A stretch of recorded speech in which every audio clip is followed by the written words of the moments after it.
ഇപ്പോൾ ശുക്രനാണ് നിങ്ങളുടെ 6ാം ഭാവത്തിലിരിക്കുന്നതെങ്കിൽ നിങ്ങളുടെ ആ ഒരു ആകർഷണീയത, നിങ്ങളുടെ ആ ഒരു ക്രിയേറ്റീവായിട്ടുള്ള ഒരു കഴിവുകൾ, നിങ്ങളുടെ ആ ഒരു പേഴ്സണാലിറ്റി, സൗന്ദര്യമായിക്കോട്ടെ, ഇത്തരം കാര്യങ്ങളിൽ ആൾക്കാർക്ക് നിങ്ങളോടൊരു അസൂയ ഉണ്ടാകും. ഈ വ്യക്തി എന്ത് നന്നായിട്ട് വേഷം ധരിക്കുന്നു. ഒരുപക്ഷെ നമുക്ക് അത്ര വലിയൊരു പദവിയോ കാര്യങ്ങളോ ഒന്നും ഉണ്ടാവില്ല, നമുക്ക് അത്ര വലിയൊരു അഹംഭാവവും കാര്യങ്ങളൊന്നും ഉണ്ടാവില്ല. പക്ഷെ നിങ്ങൾ ഉപയോഗിക്കുന്ന പെർഫ്യൂം ആയിക്കോട്ടെ, നിങ്ങൾ തിരഞ്ഞെടുക്കുന്ന വസ്ത്രങ്ങളായിക്കോട്ടെ, ഇപ്പോൾ നിങ്ങളുടെ ഓഫീസിലുള്ള ആൾക്കാർ ഒരുപക്ഷെ ഒരുപാട് വില കൂടിയ വസ്ത്രങ്ങളായിരിക്കാം അവരുപയോഗിക്കുന്നത്.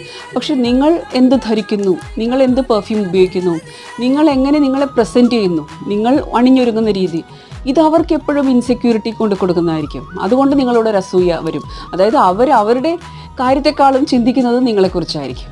അപ്പോൾ മാത്രമല്ല നിങ്ങളുടെ ജീവിത പങ്കാളിയോടും അവർക്കൊരു അസൂയ വരും. ഇനിയും ചിന്തിക്കാൻ സാധ്യതയുണ്ട്.